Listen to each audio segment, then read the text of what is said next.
Hello guys and welcome back to my channel. My name is Salo. Please do not forget to subscribe, comment, like, and of course do share this video. So after a user called King Father posted that very disturbing and distasteful comment that Oscar Mbo is too clean to be a member of the ZCC church, and he had angered so many members of the ZCC, you guys, because it actually felt like he had insulted them, basically because it sounded like he had said all ZCC members are dirty, they do not bath, as he said that Oscar Mbo is too clean to even be associated with that church.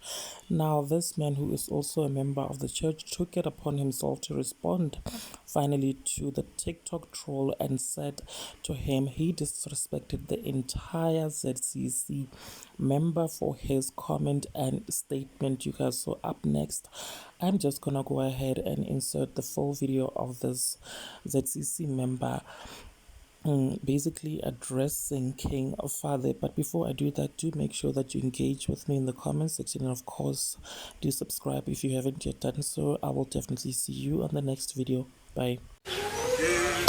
King Father mfana sekhaya ke tshepa o le botse ebile rena re ba lefatshe re ka se le ba le melato. Comment ya gago ha ka e bona mo postung ya ga Oscar Mbo e fela ke biditswe ke gore ke thegiwe ke batho ba bantsi mo go yona postu eo,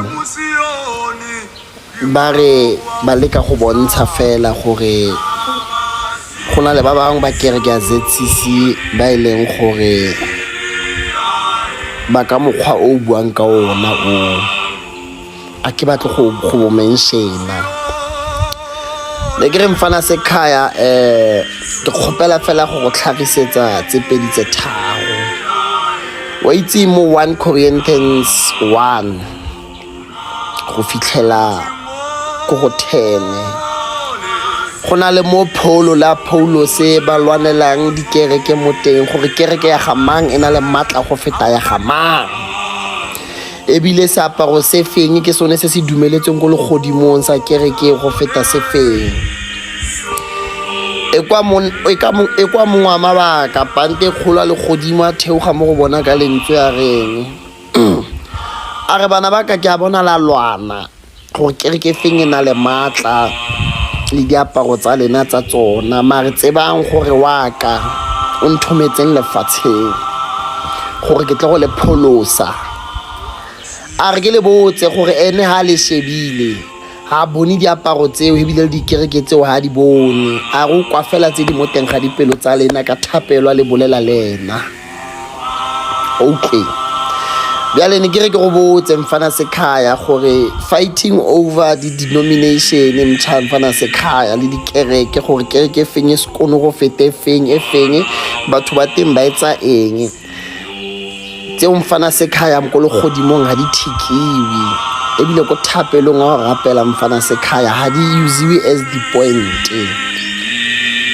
Okay, e ka ra ke bua yana le wena mfana sekhaya o tla bona go bolela le mang wa kereke e o buletseng ka yona e mfana sina goga ya teng o goletseng mo tlase ga yona o sa tsebeng kereke engwe gape go ntla ga kereke e o buletseng ka yona e mfana sekhaya. E ka reng ka go tsela video ka e tsamaisa yana mo tlong ke fetelele go di garageng ke go bontshe ke ra nong o buang le mfana sekhaya ke mosione ka sebele ke mo ZCC ebile ka se tsoge ya change le kereke ebile le ka di covid re tse di kereke di kwetsana ntsa tsa mabotsa batho ha re ba nna ke mosione ebile kgolo ele ya Petersburg modimo wa teng wa phela e kereke re sa tlo e tsena o ke mfana sekhaya. Na a ke tle mfana sekhaya go bolela tse di ngata ke re ka go provela ke dira eng mfana sekhaya ne ke re fela go botse mfana sekhaya ka lentswe mfana sekhaya gore tse di ngata tsena mfana sekhaya di methara se metharang ke thapelo ya gago o khuame ka lengwele o bolela le badimo ba bolena o bolela le manyolo ya bolena o bolela le modimo ka sebele wa bona go na le mo tlase mo teng mo Corinthians mfana sekhaya mo ba botsang mo teng a re reng ke le botsege le na ba le naganang le botlhale lefatsheng ka sa moruti wa letsatsi gore botlhale ba lena a bo lekane le bo foolishness ba ka nna ke le godimo okay a re tsotlhe tsa lena le difilwe ke nna tse le nang le tsona tseo okay a re tseba lona Paulo la Paulo se gore nna ke jetse sefate lena sa lena gore le se nosetse fela mara se gore go se nosetsa ke yone ya go godisang sefate seo wa ke mohaua ka wa go godisang gape sefate seo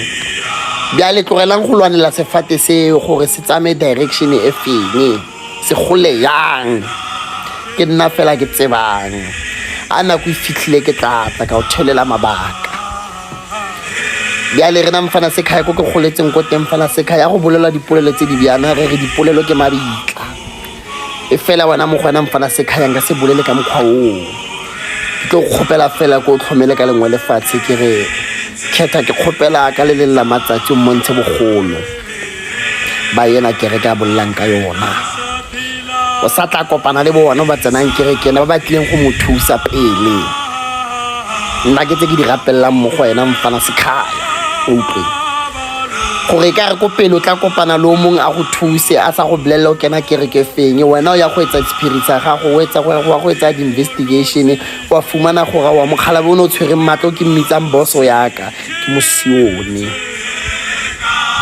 mara ke mo mfana sekhaya o bele letsatsi le le botse mfana sekhaya ke rapela caretaker ka go fa mahlatsi le mahlogonolo mfana sekhaya go godise se moyeng se mama khone go tseba o khone go bona tse re di bonang amen.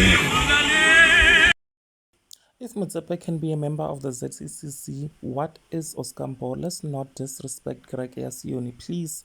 And then Primrose said, King Father is disrespectful. King Father, he must come Kostepong atlo bona gore Masione a byang. I'd invite him boat cruise ya Simon this year atlo bona. Do not worry, my brother. Masione a sa tlo emisha batho ka dipelo. Masione a fitlhile and very strong. Why are you wasting your time to respond to this one? He will come around as a pastor to the ZCC, another one wrote. Monks, I appreciated your words. King Father does not know what kind of fire he is playing with. Another one wrote that comment, you guys. If only Rena Masione ne re sa buswe ke moya, be re tlo mo invite to my place and take him where I'm from. Greg Yasione ke general 100%. Another user wrote. Oranyadi Masione, such a distasteful comment. Just let Oscar Mbo put him in his place. And another one wrote, Masione, we don't have to worry about King Father. Please. Well, there you have it, guys. Thank you so much for watching this video. I will definitely see you on the next video. Please do not forget to subscribe if you haven't yet done so. Bye.